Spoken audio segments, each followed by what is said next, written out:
ভালোবাসার সাতকাহনে আজ ভালোবাসায় রাগ বা অভিমান নিয়ে কথা বলবো। ভালোবাসায় রাগ বা অভিমান ব্যাপারটা খুবই কমন, নর্মাল একটা ব্যাপার। তবে ভালোবাসায় রাগ হলে আমার মনে হয় সেটাকে বাড়তে দেওয়া উচিত নয়। অনেক সময় কোনো একটা রাগ বা অভিমান, সেটা যত ছোটই হোক না কেন, বাড়তে বাড়তে এমন জায়গায় চলে যায় যে ভালোবাসার মানুষ দুটো একে অপরের থেকে আলাদাও হয়ে যায়। আর বাকি জীবনটা এটা ভেবে কাটায়, যদি সেদিন কেউ একজন ম্যাচুরিটি দেখাতাম তাহলে হয়তো জীবনটা অন্যরকম হতো। চলুন আজকের এই বিষয়ের ওপর একটা গল্প বলি। আজকের গল্প আর গল্পের সবকটা চরিত্রকে কাল্পনিক ধরে নিয়ে গল্পটা শুরু করছি। আজকের গল্প রুদ্র আর বিদীপ্তার গল্প। রুদ্র আর বিদীপ্তা একে অপরকে বেশ অনেকটা ছোট বয়স থেকেই ভালোবাসে। ওদের সম্পর্কের ব্যাপারে রুদ্র অসম্ভব সিরিয়াস, কিন্তু বিদীপ্তার ভাবটা এমন যেন রুদ্রর ব্যাপারে ওর কিছু আসে যায় না। মানে বিদীপ্তা সেই রকমটাই রুদ্রকে দেখায়। রুদ্র বিদীপ্তাকে জানিয়ে দেয় যে সে জানে এটা তার একার লাভ স্টোরি। বিদীপ্তার তার প্রতি চিন্তা আছে, কিন্তু ভালোবাসা নেই। তার ভালো থাকা খারাপ থাকায় বিদীপ্তার মনের দিক থেকে অনেক কিছু আসে যায়, কিন্তু বিদীপ্তা তাকে ভালোবাসে না। মানে এরকমটাই সে বিদীপ্তাকে বলে, কিন্তু মনে মনে বিশ্বাস করে বিদীপ্তার থেকে বেশি ভালো তাকে আর কেউ বাসে না। আর তাই বিদীপ্তার সঙ্গে যখনই কোনো ঝামেলা রাগারাগি হয়, রুদ্র সরি বলে বিষয়টা মিটিয়ে নেয়। বিদীপ্তাও মিটিয়ে নেয় বা মিটিয়ে নিতে চায়। অনেক ক্ষেত্রে রুদ্র রাগ করলে, অভিমান করলে বিদীপ্তা তার ইগোকে দূরে সরিয়ে রেখে নানানভাবে রুদ্রকে বুঝিয়ে দেয় যে যা হয়েছে ভুলে যাও, চলো আবার আমরা আগের মতো হয়ে যাই। কারণ বিদীপ্তার সরি বলা রুদ্র একদম পছন্দ করে না। রুদ্র মনে করে ওদের সম্পর্কে বিদীপ্তা যা খুশি তাই করবে, সরি বলার হলে রুদ্রই বলবে। কিন্তু বিদীপ্তা কোনো অবস্থাতেই সরি বলবে না। আসলে রুদ্র চায় না বিদীপ্তা ওকে সরি বা থ্যাংক ইউ এই সমস্ত কিছু বলুক। যাই হোক, জীবন যখন এইভাবে চলছে, তখন রুদ্র একটা কাজ নিয়ে 3 মাসের জন্য বেঙ্গালুরু চলে যায়।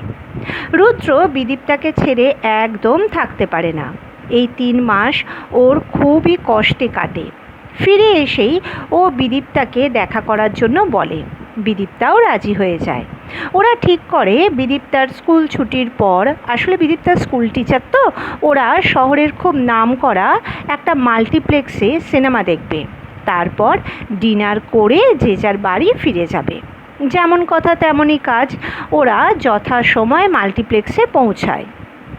হলে ঢুকবে এমন সময় ঐশানীর সাথে দেখা হয়। ঐশানী হলো রুদ্রর বন্ধু, বিদীপ্তারও বন্ধু। তবে বিদীপ্তা ওকে খুব একটা পছন্দ করে না, কারণ বিদীপ্তা মনে করে রুদ্রর প্রতি ঐশানীর একটা দুর্বলতা আছে। ঐশানী একাই এসেছে সিনেমা দেখতে। রুদ্র, বিদীপ্তা আর ঐশানী অল্প কিছুক্ষণ কথা বলে।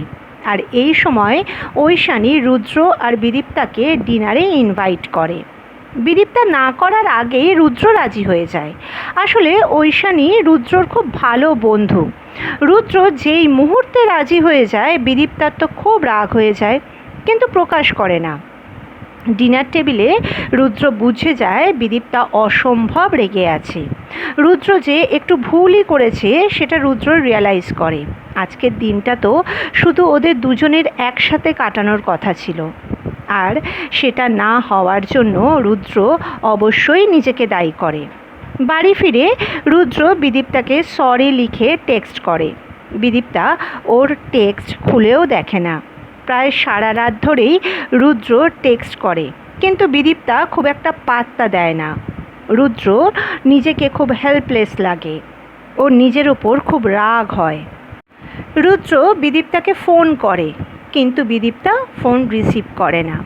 রুদ্র কোনো উপায় না দেখে বিদীপ্তার বাড়ির বাইরে ওর জন্য অপেক্ষা করে।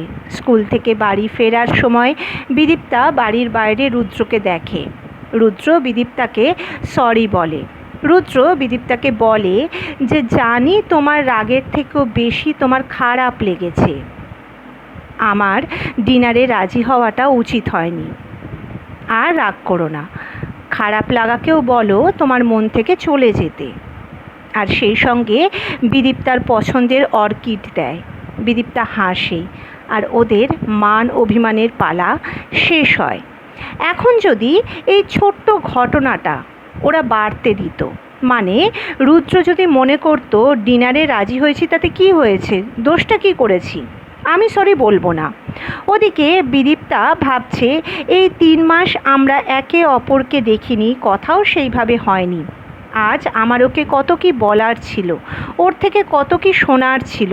ওর একদম উচিত হয়নি ঐশানীর ইনভিটেশনটা অ্যাকসেপ্ট করা। আসলে ও মুখেই যতই বলুক না কেন আমায় ভালোবাসে, ও আমায় ভালোবাসে না। ভালোবাসলে একটা সরি তো লিখতে পারতো।